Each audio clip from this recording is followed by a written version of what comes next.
Okey Ann, selamat petang. Petang.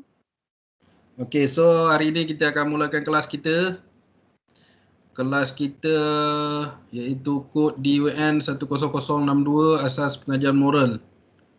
Itu program awak sendiri, DJS Diploma Gas. So pengajar masih saya lagi. Okey. So macam biasa Ann,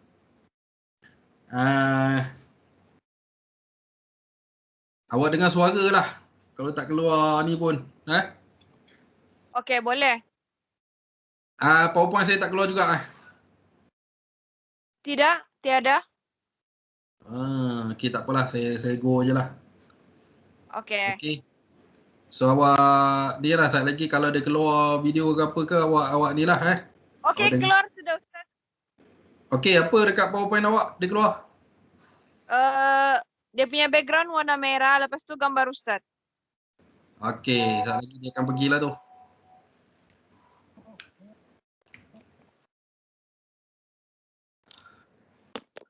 Dia dah tukar belum, Ann? Belum lagi. Lama tu.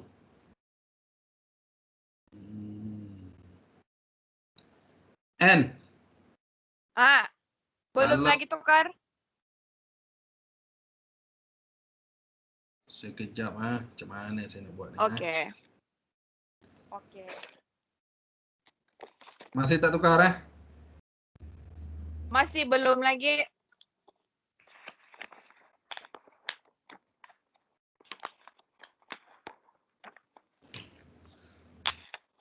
Okey, tak apalah Ann. Saya akan terus sebab masa berjalan. Okey. Awak dengarlah saat lagi dekat slide awak tu dia keluar video tu, awak tengok Okey, boleh. Okey, so saya go yang kedua yang ketiga.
Ya.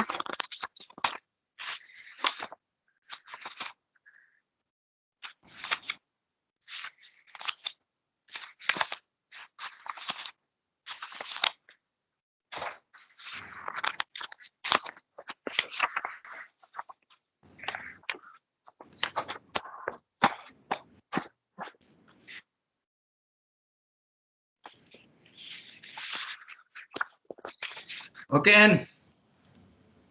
Awak dengar Ya. suara? Dengar.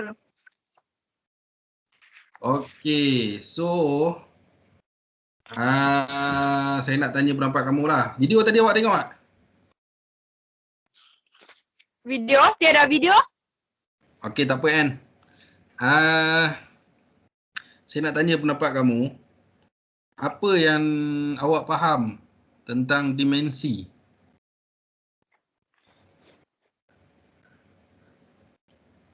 Maksud dimensi tu yang apa yang awak faham tentang dimensi? Saya faham lebih kepada bentuk. Bentuk 3D, 2D begitu. Okey. Kalau diterjemahkan dalam dimensi moral tu macam mana? Saya baca kah Ustaz? Tak payah baca lagi. Saya nak pengetahuan awak yang lama.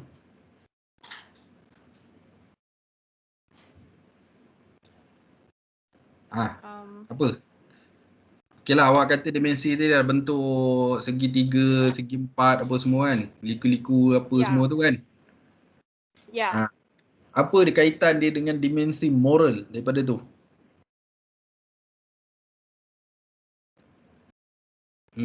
Hidup Boleh tahu tak? Tidak dapat Ustaz. Tidak dapat. Okey, tak apa. So hari ni kita akan masuk tajuk dimensi moral. Okey? So sekejap lagi awak akan faham lah tentang apa yang dikatakan dimensi moral. Okey. Macam awak katakan tu, dia kotak-kotak segi apa semua tu, itu adalah maksud dimensi lah kan? Okey. Ya. Cuma dalam dimensi moral ni dia ada 3. 3 ciri dalam dimensi moral. Yang pertama dia panggil pentakkulan moral. Awak tengok dalam awak punya modul tu kan? Ya. Yang kedua dia panggil emosi moral. Yang ketiga dia panggil perlakuan moral. Ini semua duduk dalam dimensi moral. Dimensi moral ni apa dia? Adalah melibatkan tentang sesuatu keputusan kita, sesuatu kita punya pemikiran, sesuatu kita punya sebelum kita bertindak. Okey? So itu yang dinamakan dimensi. Boleh faham? Boleh. Bila kita sebut dimensi moral ni adalah dimensi keputusan, pemikiran, tindakan yang kita akan buat, kita bakal buat tindakan tu adalah yang melibatkan tentang benda-benda yang baik-baik sahaja. Itu dipanggil dimensi moral. Okey, boleh faham? Boleh. Okey, seterusnya pentakkulan. Kita masuk yang pertama dulu. Dipanggil pentakkulan moral. Pentakkulan moral. Okey, cuba awak baca. Apa yang dikatakan pentakkulan moral? Penaklukan moral melibatkan pertimbangan dan pemikiran secara rasional dan bebas, berautonomi. Penaklukan moral ialah kebolehan untuk membuat pertimbangan dan keputusan moral yang matang dan bebas dalam situasi moral tanpa dipengaruhi oleh paksaan atau ketaatan buta tuli. Penaklukan moral cukup. Apa yang awak faham daripada tu?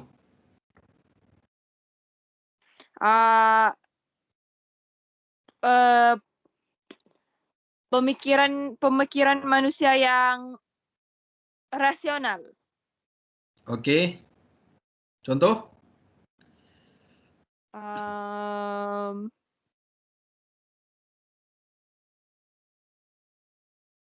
Berfikir rasional sebelum buat sesuatu. Okey. Dia waras semasa dia buat tu keputusan. Okey. Okey, maksud yang dekat sini dia kata penakkulan moral melibatkan pertimbangan dan pemikiran secara rasional dan bebas. Dalam kurungan dipanggil berautonomi. Autonomi ni maksudnya kuasa kita. Boleh faham kan kuasa kita? So diri kita sendiri yang akan menentukan benda tu kita nak buat ataupun tak. Ya. Okey, contoh. Macam orang ajak kita makan. So kat situ dia panggil dimensi. Dimensi ni maksud awak akan pergi ataupun tak. Kebetulan dalam masa yang sama awak baru saja lepas makan. So awak membuat keputusan tak jadi nak pergi makan sebab sudah kenyang. Itu yang dipanggil pentakkulan moral. Autonomi awak sendiri yang boleh menentukan keputusan awak. Okey? Cuma dalam pertimbangan suatu benda yang awak akan buat, mestilah dalam keadaan rasional dan bebas daripada yang lain-lain. Okey, so dimensi moral ni dia nak ajak kita supaya kita boleh membuat keputusan sebelum kita bertindak. Keputusan yang rasional. Keputusan yang baik untuk diri kita. Itu maksud dia. Boleh faham? Boleh. Okey.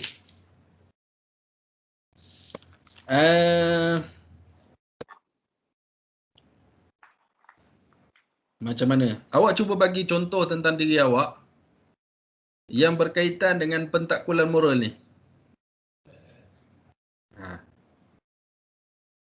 Yang awak rasa macam ada kena-mengena dengan pentakkulan moral.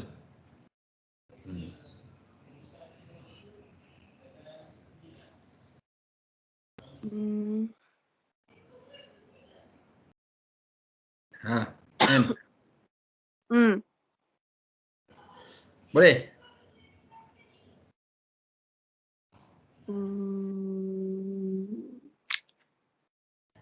Tidak dapat Ustaz. Tidak dapat nah. Okey, contoh. Ya.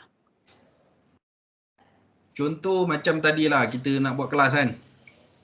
Ya. Kita nak buat kelas, saya buka PowerPoint dekat awak tak keluar-keluar. Okey? Ya. So dekat sini saya perlu ambil satu keputusan yang rasional, yang bebas, yang berautonomi. Macam mana saya nak bagi awak dapat ikut tentang apa poin-poin yang saya akan sampaikan dalam kelas ni. So keputusan yang saya buat Ustaz kasih kasihkan modul tu kepada awak. Betul? Ya. Itu dia panggil keputusan yang berautonomi dan tidak mengikut membuta tuli. Kalaulah saya ikut buta tuli, awak tak boleh keluar 3 kali 4 kali kita try pun tak selesai. So saya kata tak apalah N. Kita tengok hari lain pula kelas. Nampak? So saya mengikut keadaan masalah yang kita hadapi. Faham? Faham. So kita ambil keputusan di sebalik dia tanpa mengikut membuta tuli keterpaksaan tentang masalah yang kita hadapi. So kita buat keputusan yang paling rasional. Apa dia? Saya bagi modul dekat awak, so awak ada semak dekat sana dengan modul. So kelas kita boleh berjalan atau tak? So kelas kita pun boleh berjalan macam biasa. Itu maksud dia pentakkulan moral tu. Boleh faham tak? Boleh. Okey, cuba awak bagi contoh dia awak pula.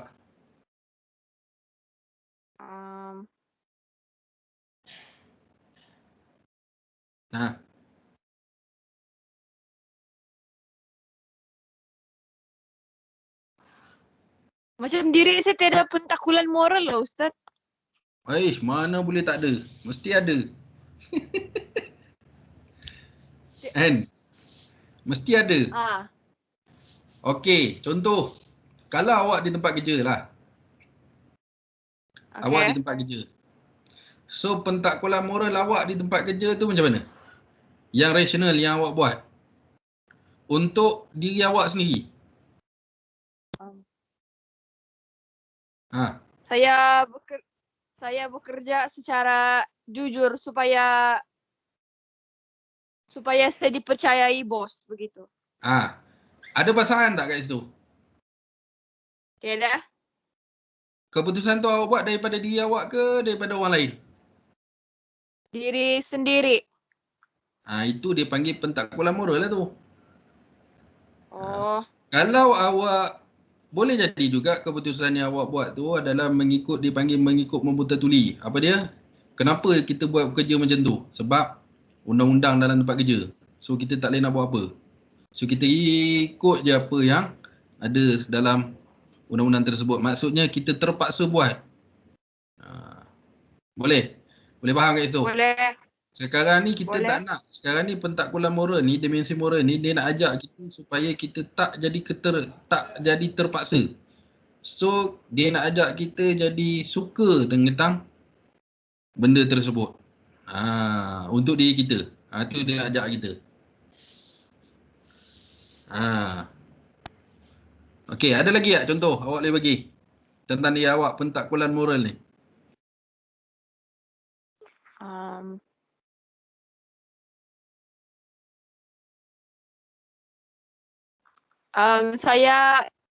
Saya boleh pilih sama ada saya mau kasih makan anjing saya atau tidak. Kalau saya tidak kasih makan, dia mati. Kalau saya kasih makan, dia hidup.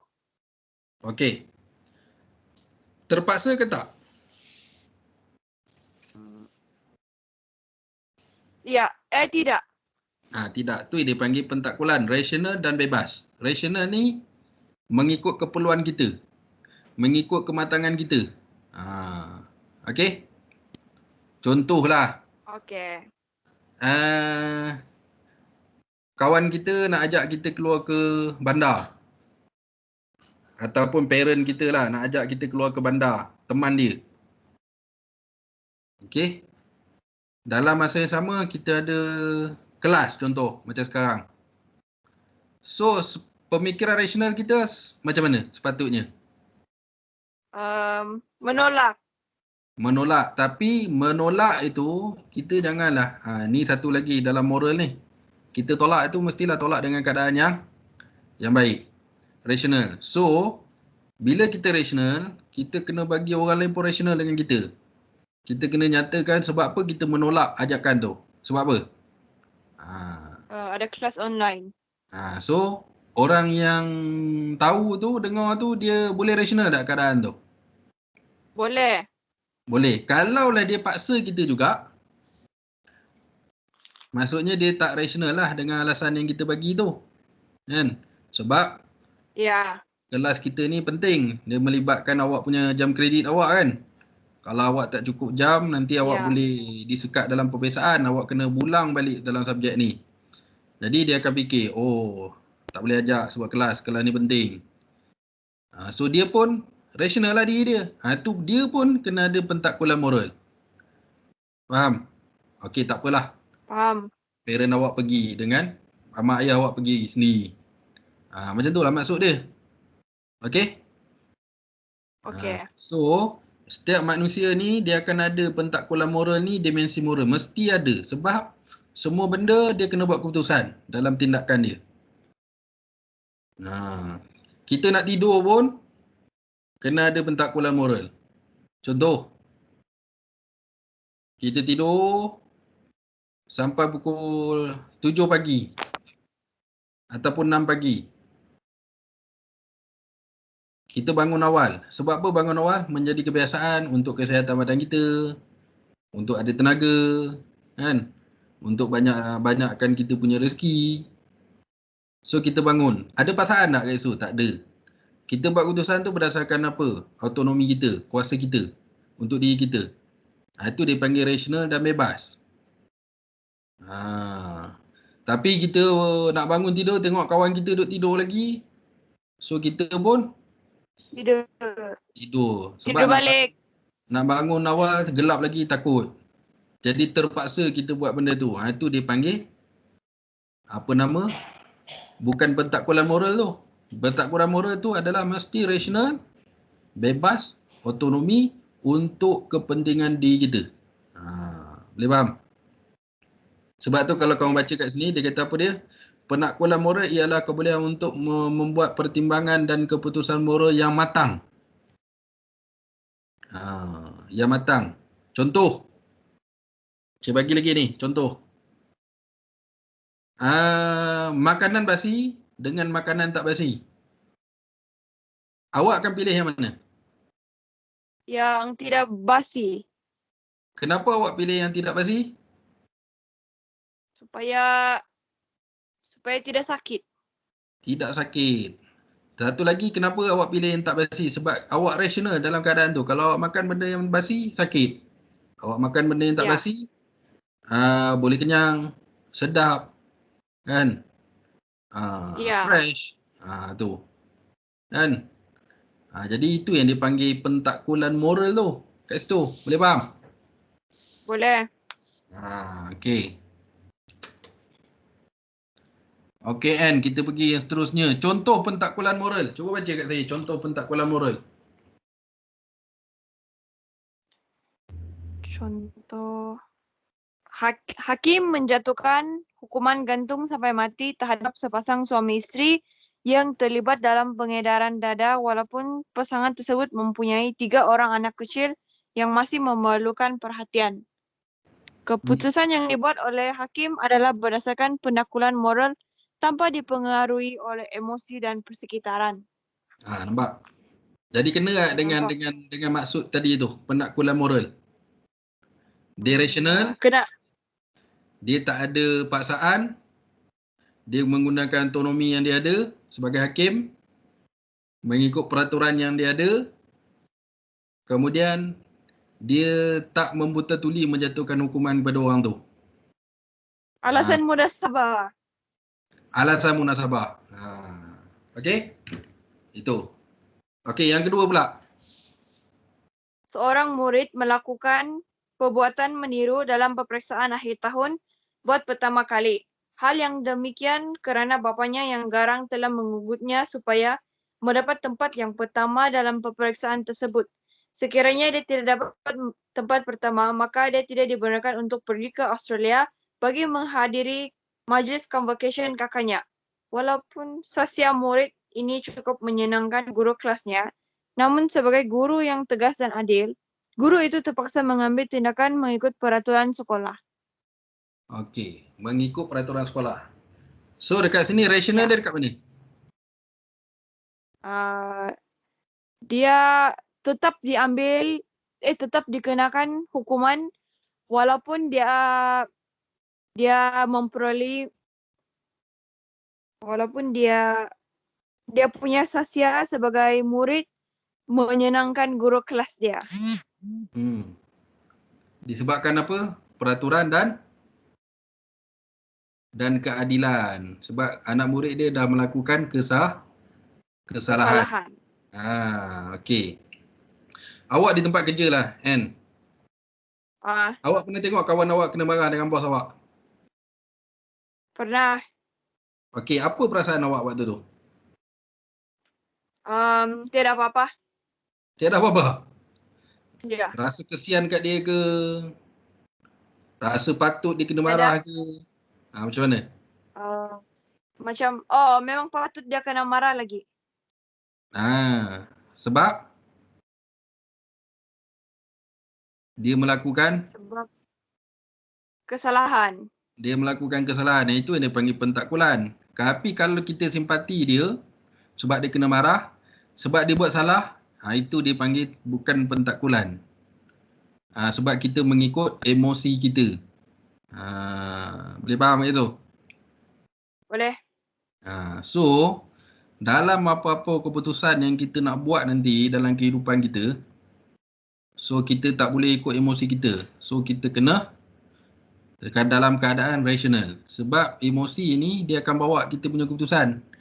Katalah waktu tu kita tengah seronok. Semua orang dekat situ buat salah pun, kita tak ada masalah pun. Sebab kita tengah seronok. Tapi waktu tu cubalah kita tengah marah. Orang tak buat salah pun kita marah. Betul? Betul kan? Ya.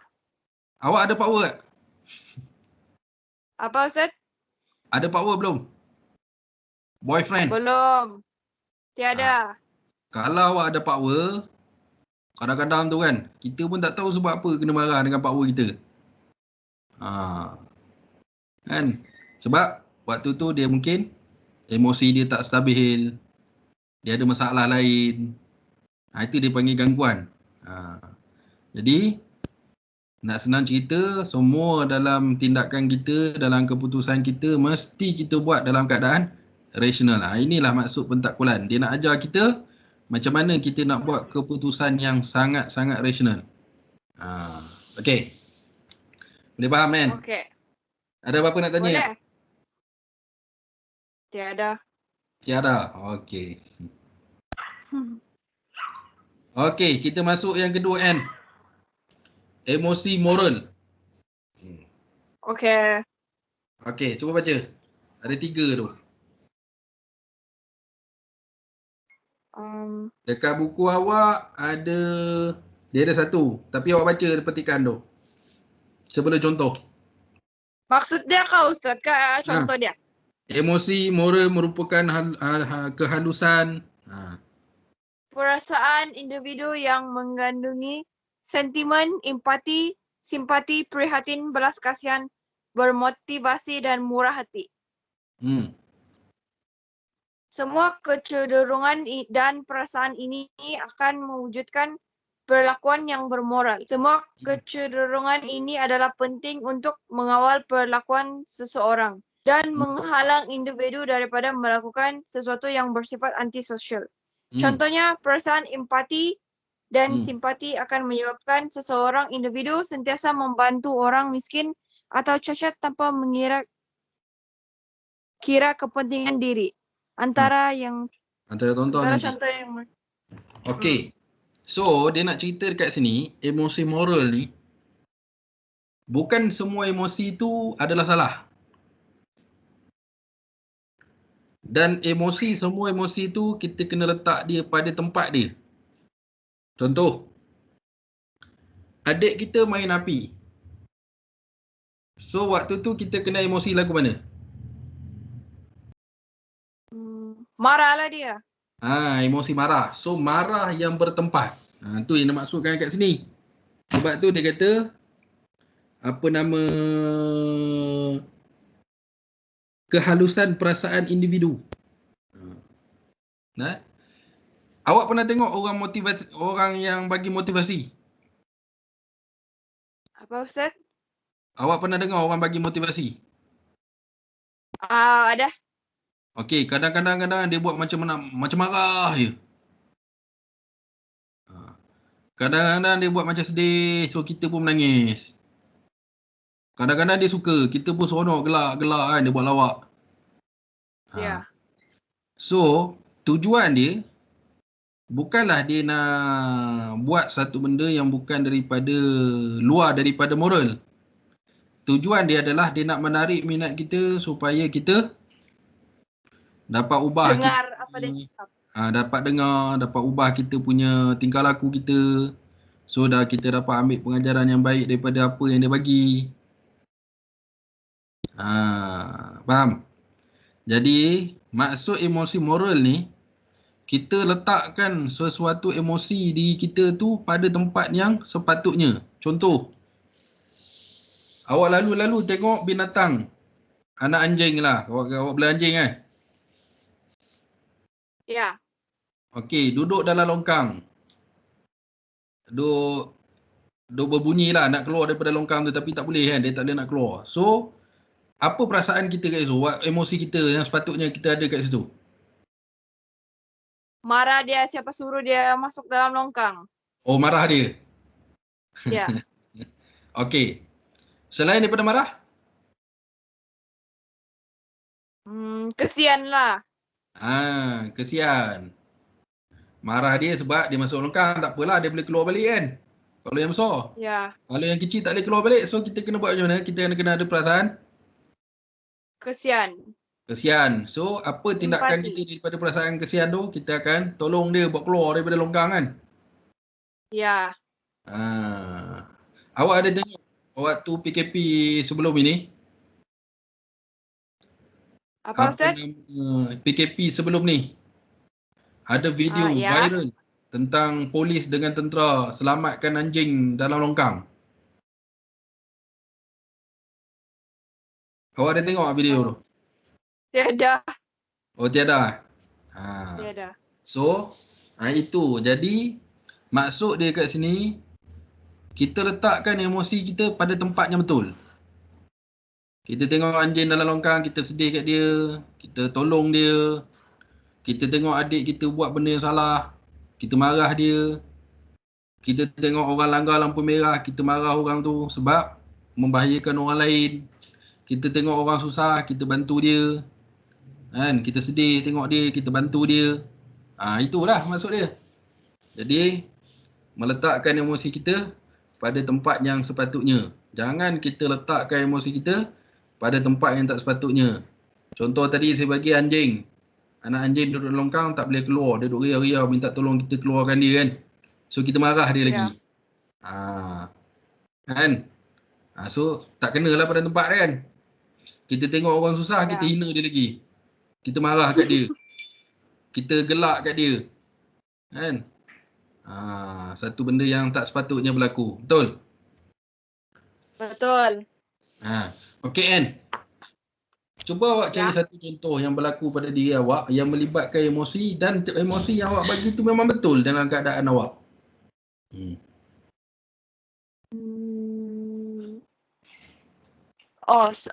Saya tidak bagi duit sama itu orang yang duduk di tepi-tepi jalan. Okey. Dekat center point tu. Okey. Sebab apa?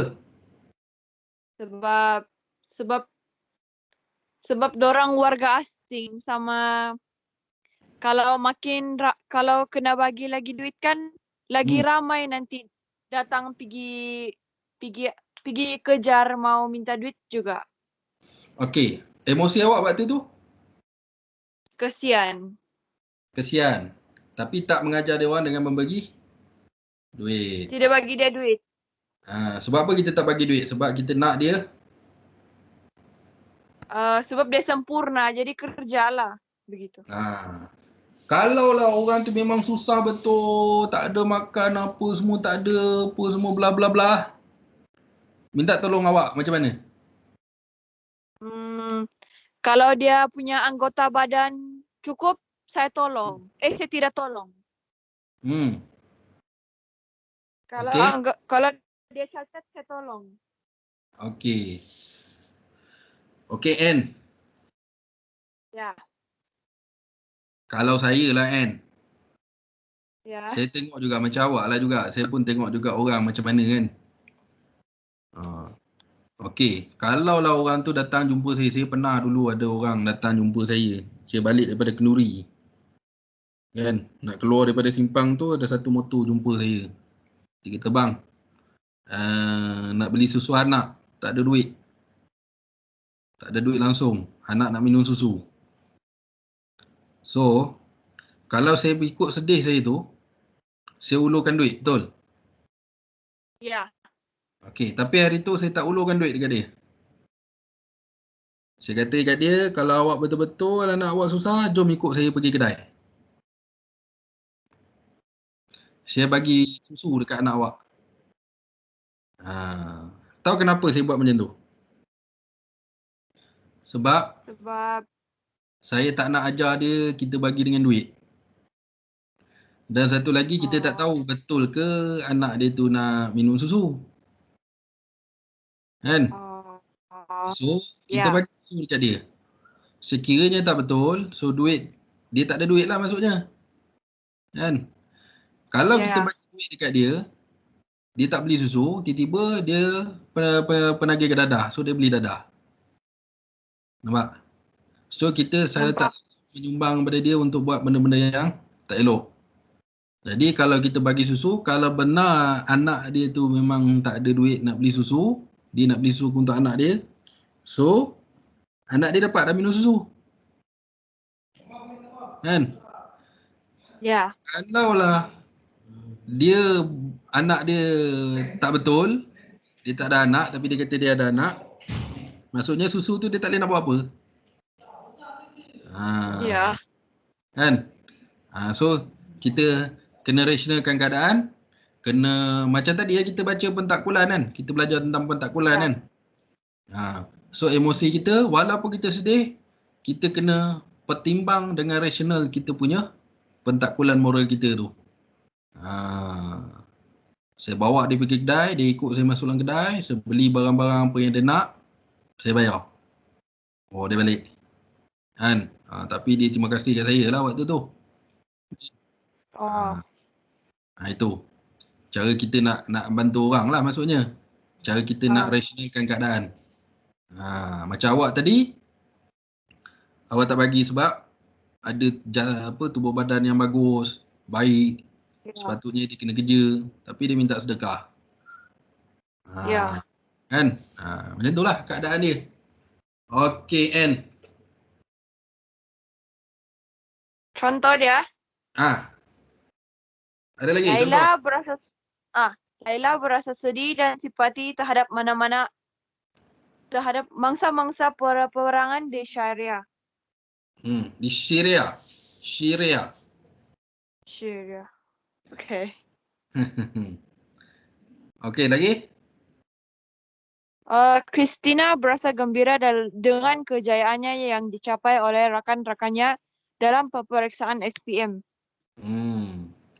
Okey, dua-dua contoh ni adalah menunjukkan emosi yang kita ada, kita letak pada tempat yang sepatutnya. Contoh macam peperangan di Syria ni. Kan kalau kita baca perkembangan peperangan dekat Syria ni, so di kerajaan dia yang ada sekarang ni adalah bersifat kuku besi. Maksudnya mana-mana rakyat yang menentang dia, dibunuh. Kan? Dia hantar ke kereta kebal, dia hantar tentera tembak rakyat dia yang tak berdosa, orang tua, perempuan, kanak-kanak semua dia tembak yang tak nak ikut dia. Bukan Palestin ke tu, Ustaz? Palestin lain pula. Dia ada banyak negara yang bermasalah macam ni. Contoh macam Syria, Palestin, apa lagi kalau Timur Tengah ni sebelum ni kita pernah dengar Mesir, kan? Baru ni kita dengar di Indonesia, buat piket kan? Buat demonstrasi besar-besaran, polis banyak yang mati. Rakyat dia yang demonstrasi pun ramai yang mati. Ya? Kemudian apa lagi? Di Afrika pun ada. Banyak. Itu semua. Jadi kita bersimpati tu bukanlah kita bersimpati dekat yang kuku besi tu. Kalau kita simpati dekat kuku besi, maksudnya kita tak rasional lah keadaan. Faham? Pentakkulan moral kita tak cantik lah. Tapi kita simpati pada rakyat-rakyat yang dizalimi, tak cukup makan, kuih kering, mati sebab tak cukup makan, mati dah lah, mati kena tembak, mati kena bom, kena seksa. Lepas tu tak cukup makan lagi mati. Kan? So kita bersimpati dengan masyarakat-masyarakat di luar negara macam Syria tadi dah. Okay? So, kalau kita tengok yang cerita Christina ni pula, dia gembira dengan kejayaan yang kawan-kawan dia dapat. Macam awak. Awak ada berapa adik-adik? 7. 7. Awak nombor berapa? 3. 3. Atas awak siapa? Kakak ke abang? Kakak. Kakak awak dah habis SPM belum? Dah habis lah kan, awak dah diploma. Dah Waktu habis. kakak awak bawa balik result SPM tu, apa perasaan awak? Dengar. Tiada apa-apa. Oh, tiada apa-apa? Mak ayah awak? Ya. Saya tahu, Ustaz. Oh, tak tahu. Okey, tak apalah, kita ambil cerita lain lah. Apa lagi cerita yang kena dengan awak ni? Okey. Awak mendapatkan pekerjaan, betul? Macam mana awak dapatkan pekerjaan dekat Petropam? Melalui Facebook. Facebook, okey. Lepas tu? Terus kena suruh datang. Okey, lepas tu? Saya datang, saya kerja, Ustaz. Terus kerja? Ya.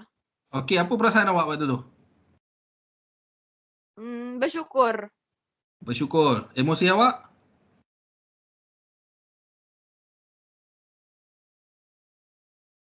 Sedih sebab berjauhan dengan keluarga. Oh, sedih sebab berjauhan dengan keluarga. Ya. Okey. So, kenapa awak sedih berjauhan dengan keluarga? Sebab?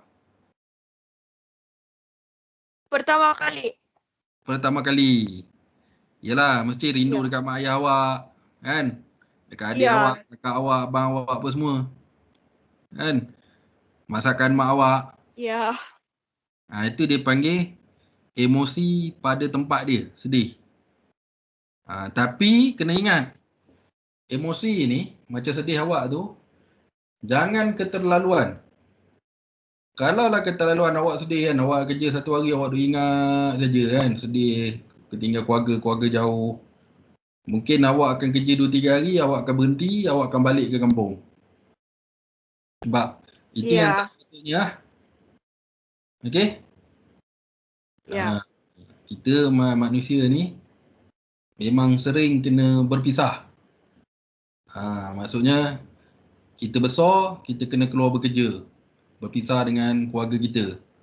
Tapi bukanlah berpisah tu kekal selama-lama. Ada masa dia, cuti kita balik. Pulang. Macam itulah juga kalau ahli keluarga kita meninggal kan. Meninggal, kita sedih. Sebab itu dia panggil emosi pada tempat dia. Boleh faham kan? Boleh? Okay. So kita pergi seterusnya. Yang ketiga dalam dimensi moral. Dalam Perlakuan moral. perlakuan moral. Cuba baca, Anne. Merupakan tingkah laku dan tindakan individu terhadap sesuatu keputusan yang ditunjukkan dengan penuh bertanggungjawab mengikut kemampuannya sendiri. Tindakan yang ditunjukkan adalah hasil daripada pemikiran moral dan perasaan moral yang ada pada diri individu. Individu yang tidak melakukan sesuatu yang difikirkan sebagai patut, wajar dan memoral dianggap sebagai individu yang lemah dari segi moral. Fenomena ini selalu berlaku kepada individu yang berpendidikan dan tahu berfikir tetapi tetap melakukan yang salah atau tidak bermoral. Okey, apa yang Anne faham kat situ?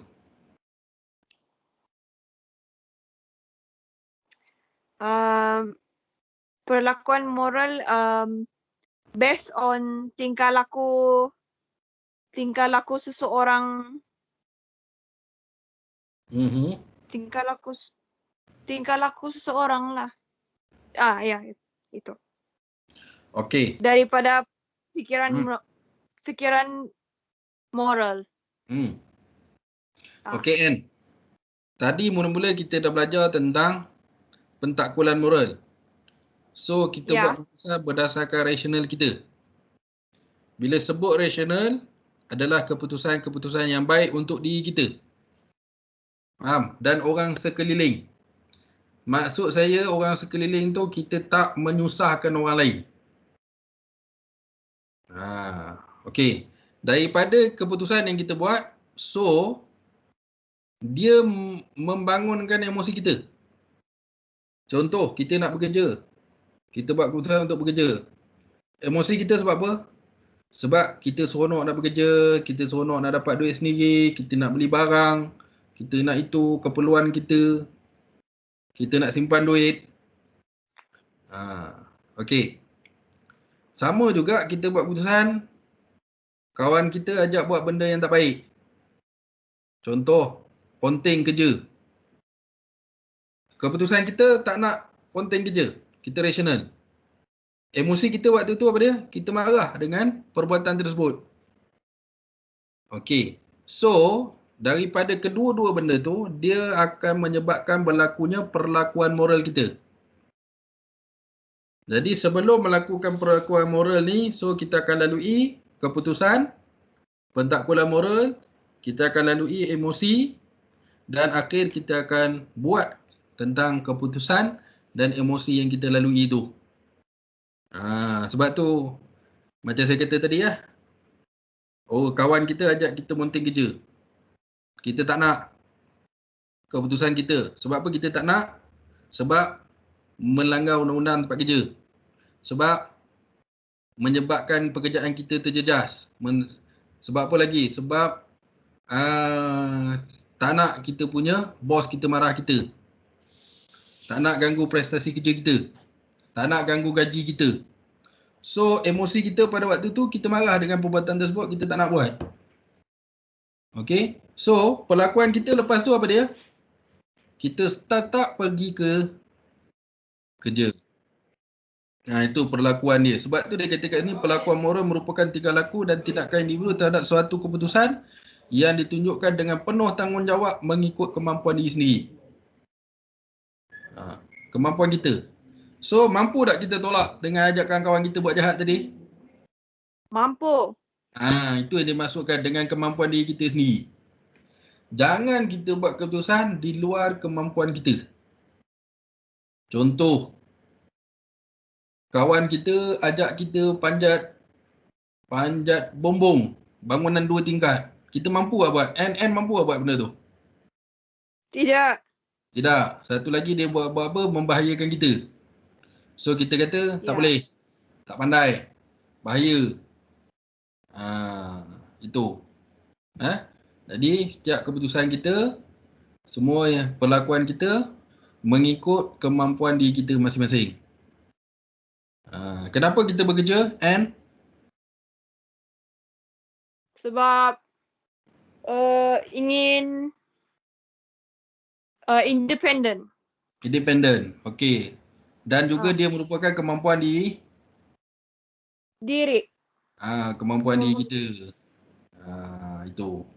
Okey. Boleh kan? Boleh? Boleh faham? Pak boleh. Okey. Anne, cuba bagi contoh berkaitan dengan perlakuan moral kat saya. Seorang murid tahun 5 memulangkan dompet yang dijumpainya di kantin kepada guru bertugas dengan hati yang ikhlas. Maya telah memimpin orang tua yang buta menyeberangi jalan pada pagi tadi. Fakri tidak terjebak dalam rasuah walaupun terdapat pekerja-pekerja lain dalam unitnya melakukan perkara tersebut kerana dia sedar bahawa rasuah akan merosakkan pekerjaannya dan ditegar oleh agama. Sebagai ibu tunggal yang mempunyai seorang anak angkat cacat yang tiada tangan dan kaki, Wani sanggup mendukung anaknya pergi dan balik dari sekolah sejak tahun 1 hingga tahun 6. Okey. Itu dia panggil perlakuan moral daripada emosi kita, daripada pentakwalan moral kita, keputusan yang kita buat. Okey. Bila keputusan kita buat tu bermoral, positif, rasional, emosi kita pun rasional, kena pada tempat dia, so tindakan kita pun akan kena pada tempat dia. Macam kita tengok Maya telah memimpin orang tua yang buta menyeberangi jalan. Kena tak tempat dia? Kan? Kena. Kenapa dia pimpin? Emosi dia sebab apa? Sebab dia kesian tu orang buta. Sebab dia kesian dekat orang tua. Keputusan dia apa? Keputusan dia membantu orang tua. Dia membantu orang tua dengan kemampuan dia. Betul? Ya. Betul. Kalau katalah Maya ni, dia pun cacat. Dia pun tak nampak kan? Dia boleh tolong tak makcik tu? Tidak boleh. Tak boleh lah, di luar kemampuan dia. Sama-sama buta. Itulah yang dimaksudkan dengan perlakuan moral ni. Mesti bergantung kepada kita punya kemampuan. Contoh macam ibu tunggal yang awak baca tadi kan. Dia sanggup dukung anak dia pergi sekolah, pergi dan balik. Kan? Saya pada tahun 1 sampai tahun 6. Sebab apa dia boleh buat macam tu? Sebab dia mampu angkat anak dia. Sebab dia mampu. Sebab dia kesiankan anak dia. Dia sedih. Kan? Ya. Kadang-kadang dia gembira. Dalam masa yang sama dia gembira pada anak dia sebab anak dia bersekolah, rajin. Kan? Keputusan rasional. Dia buat benda tu untuk masa depan anak dia. Dia buat benda tu adalah untuk bagi pendidikan pada anak dia. Dia buat benda tu adalah untuk anak dia dan diri dia sendiri. Itu. Okey, Anne. Okey, boleh. Awak cakap contoh dalam diri awak sendiri yang berkaitan dengan perlakuan moral. Cuba awak cerita kat saya. Apa? Yang awak pernah lalui lah.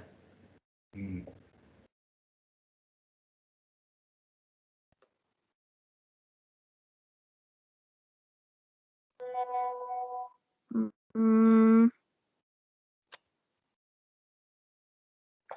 pelakon. Banyak tadi awak kan.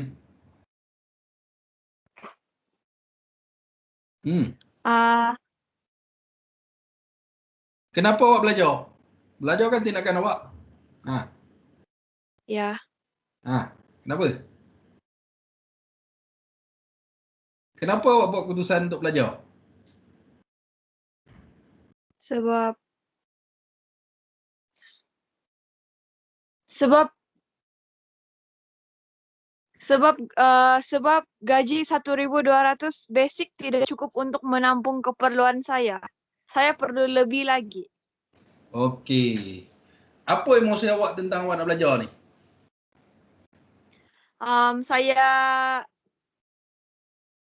Saya gembira sebab ada peluang saya. So, kita kena gembira lah. Kadang-kadang kita rasa sedih. Sebab apa sedih?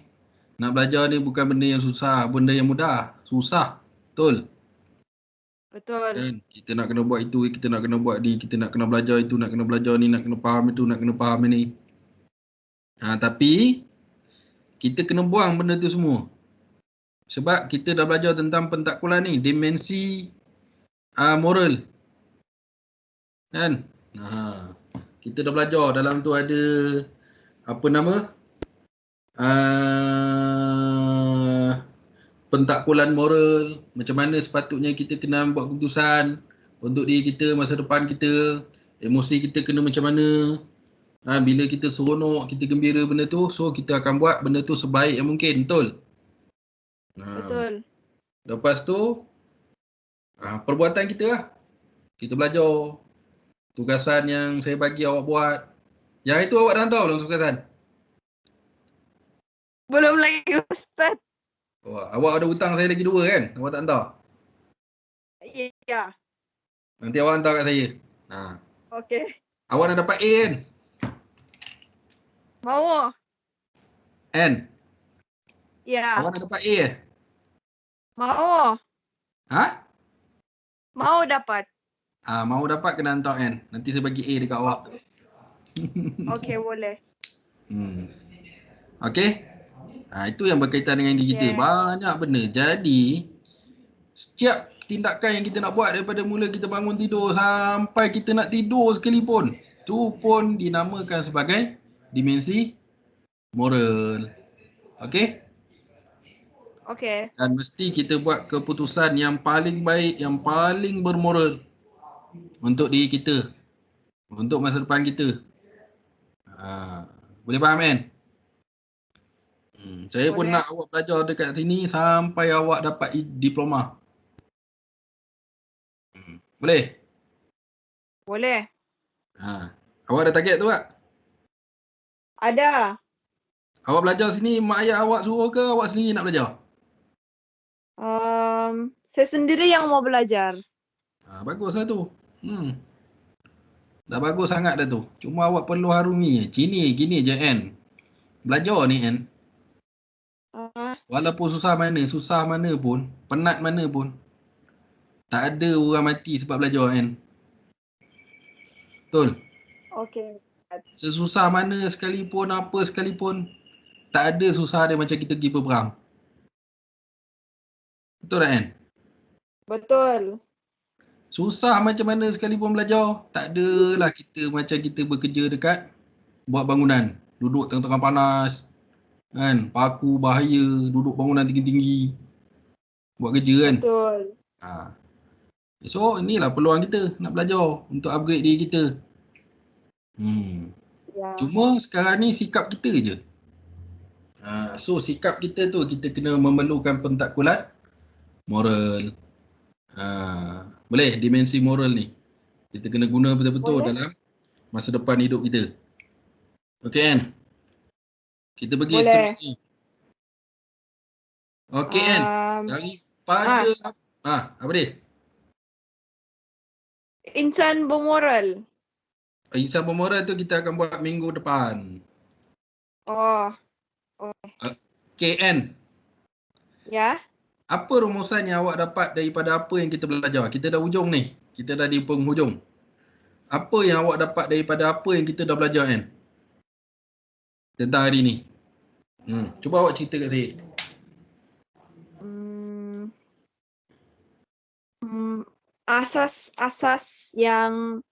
Asas-asas yang perlu kita fikir, yang perlu kita ambil, perlu kita buat keputusan begitu. Macam kalau etika, kita buat keputusan jangan berdasarkan emosi begitu. Yang kita buat yang tindakan adalah rasional, tidak ikut terlampau emosi. Sebab terlampau ikut emosi pun dia boleh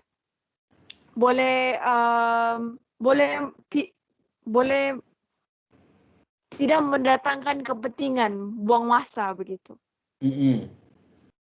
Okey.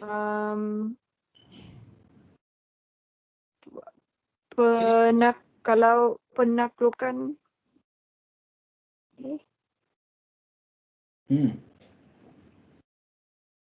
kalau kita mau kesian ke simpati kah, kita perlu tengok tempat, tengok keadaan.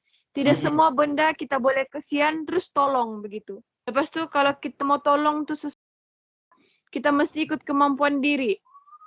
Kalau macam sudahlah kita ni tidak cukup makan, kita mau tolong lagi orang yang tidak cukup makan. Memang kita yang mati lah begitu. Sebab dia yang dapat cukup makan. Okey, bagus. Ada lagi? Begitu. Itu saja, Ustaz. Itu saja. Ya. Okey. Okey, Anne. So, rumusan yang kita dapat hari ni, kita dah belajar tentang 3 benda dalam dimensi moral. Okey. So, yang pertama kita belajar tentang pentakkulan moral. Pentakkulan moral ni merujuk kepada keputusan-keputusan yang rasional berdasarkan autonomi yang kita ada untuk diri kita, tanpa ada paksaan daripada orang lain. Okey? So, yang kedua, kita belajar tentang emosi moral. Emosi moral ni adalah kita bawa emosi kita kepada tempat yang sepatutnya. Bukan kita meletakkan emosi kita pada bukan tempat yang sepatutnya, sebab dia akan mengganggu hubungan kita, perbuatan moral kita dan lain-lain lah. Hubungan kita dengan manusia, hubungan kita dengan Tuhan, hubungan kita dengan alam, hubungan kita dengan binatang. Macam awak dengan anjing awak lah kan. Awak mesti sayang anjing awak kan? Ya. Awak tidur dengan anjing ke? Tidak. Oh tidak? Ada setengah orang tidur dengan anjing kau? Tidak. Okey. So, itulah yang diperlukan emosi kita. Letak pada tempat dia, sebab emosi ni akan membimbing suatu tindakan kita. Okey? Kemudian yang terakhir, perlakuan moral. Perlakuan moral ni tindakan yang kita buat berdasarkan kemampuan yang kita ada, berdasarkan tindakan-tindakan yang sepatutnya yang kita kena buat. Yang baik untuk diri kita dengan orang lain. Okey? So, tiga-tiga benda ni sangat penting dalam kehidupan kita. Sekiranya kita nak kehidupan kita mempunyai moral yang tinggi. Boleh kan? Boleh. Okey, Anne. Ya. Macam biasa, di hujung-hujung saya akan bagi latihan kat awak. Okey. Awak dah hutang saya 2 tau. Masuk ni 3 awak hutang saya. Ya. Okey, awak janji dengan saya bila awak nak hantar? 3-3 ni. Subuh ni lah Ustaz. Subuh ni. Subuh ni? Ya. Janji? Janji. Okey, Anne. Awak nampak dekat skrin awak tak tentang latihan ni? Tidak nampak. Okey, awak tulis. Okey. Huraikan bagaimana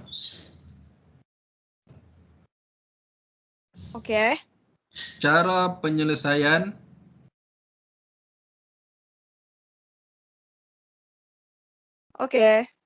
terbaik bagi menangani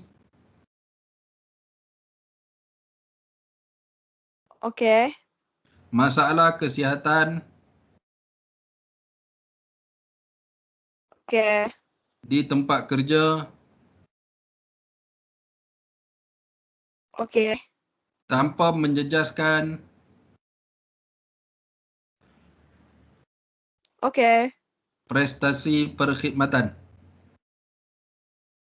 Okey. Okey. Ya. Okey, kalau ikut saya bagi awak due date dia sampai 6 hari bulan 12, hari Ahad minggu depan. Yang tugasan yang ni lah, latihan ni. Okey. Okey? So yang lain-lain tu kalau awak nak hantar Okey. subuh ni pun tak apa. Yang ni pun kalau awak nak hantar sekali pun Okey. lagi baik. Boleh kan? Boleh Ustaz. Okey, Boleh? hantar ke email saya ya. Boleh. Email saya ada kan? Ya, ada. Okey Ann. Okey Ann, last. Apa awak nak tanya tentang kita belajar hari ni? Ah. Tiada Ustaz, semua saya faham. Semua saya faham. Okey, bagus.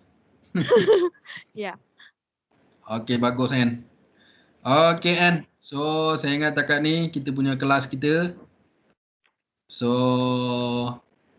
buka kamera sekejap. Nak tengok. Oh, Tapi awak tak keluar Okey. lagi kan. Dia lambat. Tak apalah. ya lambat sikit. Okey Ann. So, good luck lah untuk diri awak. So, terima kasih Okey. ikut kelas saya. So, tugasan saya bagi tu macam biasa. Awak buat lah. Kalau nak A lah. Boleh? Nak A, awak kena buat lah. Saya bagi semua tu. Ya, mau Ustaz. Okey Ann. Okey. So, Boleh. okey, thank you. Selamat petang. Jumpa lagi. Okey, thank you Ustaz. Okey. Alright. Okey.